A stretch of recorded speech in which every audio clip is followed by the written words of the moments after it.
with a concern I've had for a long time about the big four meat packers' dominance and control over beef processing capacity and cattle supply in this country.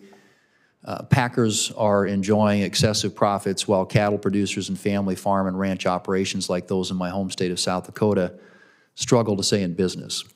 At the same time, consumers are left paying record high prices for beef, and most of the time, they aren't even sure where it's coming from because of the product of the USA labeling loophole, which is entirely another issue. But I remain very concerned with potential improper or anti-competitive activity in the beef sector, and I'm encouraged that this administration has prioritized oversight of this highly concentrated industry, and I'm wondering what your views are with respect to the FTC using its Section 6B authority to investigate these meatpacking companies.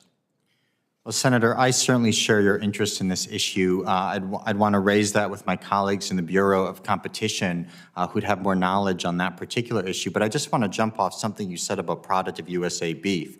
You know, one of the things we did at the FTC last year is finalize a rule that prohibits mislabeling products made in USA when they're from overseas. But as you referenced, Senator, we know that when Americans are shopping for beef, it might say Product of USA on the label, but that cattle could have been born, raised, and slaughtered overseas. This isn't only bad for consumers, this is bad for the ranchers in your state and across the country who are being cheated by misleading labels.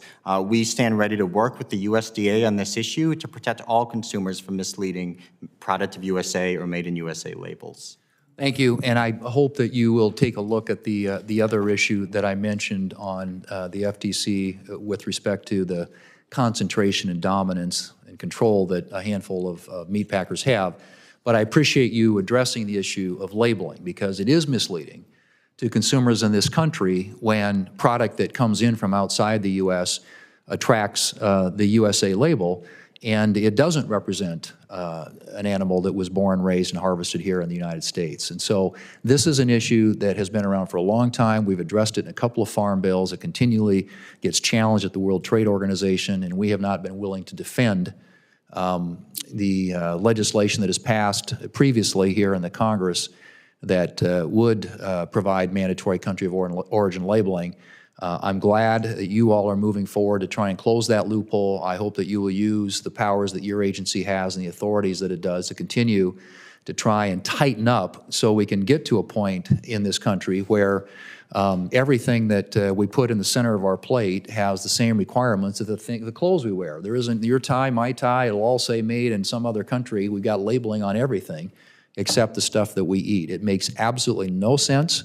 It's an issue that's just flat, has to be addressed. I've got a bill with Senator Tester to do that, but to the degree that you all have regulatory authority, I would encourage you to continue to exercise it in a way that allows American consumers to be able to differentiate when they go to the supermarket or the grocery store products that are born, raised, and harvested here in the United States and those that are not. I think it's an important distinction to be made and something that consumers around this country desperately want to see. Thank you.